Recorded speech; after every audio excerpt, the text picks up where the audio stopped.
Back at Martinsville Speedway in Virginia, there's the leader, Jimmie Johnson, and he's trying to be able to go around Bill Elliott, the 19th place car, to put him a lap down. They have had some issues there and some contact. They made contact with that right front. Jimmie Johnson did in the left rear, Bill Elliott. See that damage on the fender? The only thing you'd be worried about now is rubbing that tire and cutting it down. See, it looked like Bill Elliott turned down just a little bit on Jimmie while Jimmie looked like he had position right here. Yeah, I don't think Bill Elliott really knew that he was there maybe at that point in time. Kind of happened quickly. Got another right front down, guys. It's the 18 car. He got to pit road. He's not going to stop and bring the caution out this time. They penalized him a couple laps for stopping on the track earlier. He's already 4 laps down in 33rd position. Right front. It's the exact same thing happened last time. He blew that right front there with that melted bead. These guys have now run 90 laps of green flag racing, or almost 90 laps of green flag racing here since their last pit stop. The first time we saw the 18 car blow that tire, 2 other cars did it at the same time. Sam Hornish was one of those cars, and he has already been down pit road with another tire problem under green. Doesn't look like it. Paint's gone. I don't see any smoke or anything anywhere.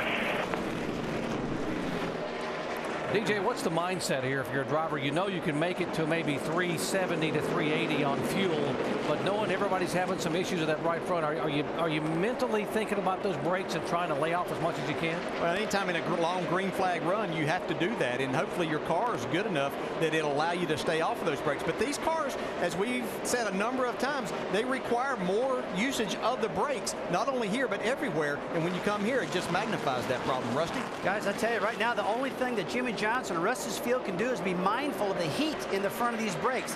It's heat that we've been seeing that's blowing these right front tires out right now. So if I was out there right now, I'd be thinking, hey, back the corners up, take care of these brakes, do anything I possibly can.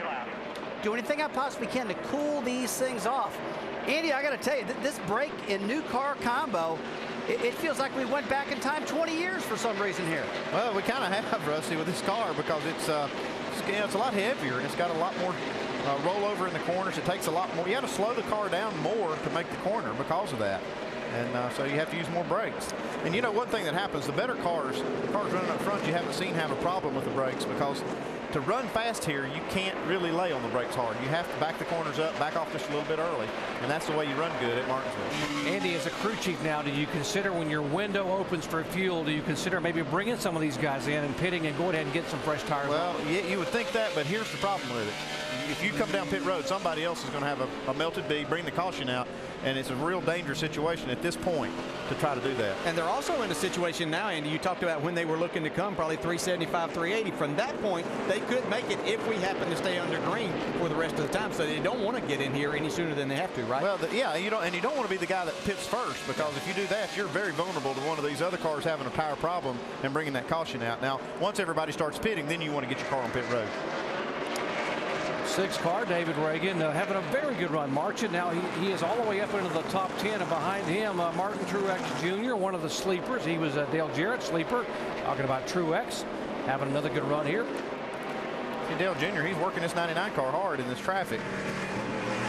I've been watching Junior's car. He looks like his car is turning pretty good. We see a lot of brake dust on all of the front wheels of these cars, and especially these guys up front. But he looks like his car is handling pretty well, and he's able to turn the center and let it roll. So that's why you're not seeing these guys, Carl Edwards and Dale Jr., having the issues that some of these others are. I tell you what, guys, in this next pit stop, the strategy could be that Jeff Burton, I've been watching Burton because he's been the second place contender in the points. I'm thinking points right now. He's got himself too far back. He's 15th. He's been mired back there forever. Man, I got to believe I'd take a shot at 2 tires, get this cat back up front, get him back in a points game, because right now he's getting beat up black and blue back there.